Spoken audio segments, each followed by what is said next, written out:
जादुई बीज। गांव का एक गरीब किसान मोहन रोज मेहनत करता, लेकिन उसकी जमीन बंजर हो चुकी थी। एक दिन उसे जंगल में एक साधु बाबा मिले।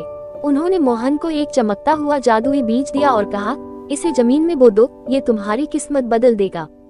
मोहन ने बड़े विश्वास से बीज को अपने खेत में बो दिया और रोज उसकी देखभाल करने लगा। कुछ दिनों बाद वहाँ एक अद्भुत पौधा उगा, जिसकी पत्तियां सोने जैसी चमकती थीं। लेकिन जब पौधे पर एक बड़ा सा फूल खिला तो मोहन हैरान रह गया। फूल के बीच में एक नन्हा सा बच्चा बैठा मुस्कुरा रहा था। मोहन और उसकी पत्नी मालती ने बच्चे को गोद में उठा लिया। दोनों की कोई संतान नहीं थी, इसलिए वे उसे भगवान का आशीर्वाद मानकर पालने लगे। बच्चे का नाम रखा गया अर्जुन। अर्जुन कोई साधारण बच्चा नहीं था। उसकी हथेलियों में जादू था, जहाँ भी हाथ लगाता वहाँ फसलें लहलहा उठती, सूखी जमीन हरी भरी हो जाती और गांव के लोगों की परेशानियां दूर होने लगी।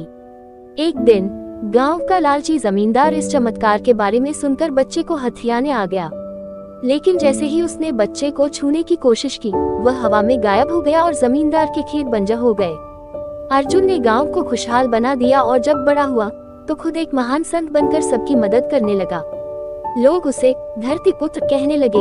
अगर आपको ये कहानी पसंद आए हो तो हमारे चैनल को लाइक, शेयर और सब्सक्राइब करना ना भूलें।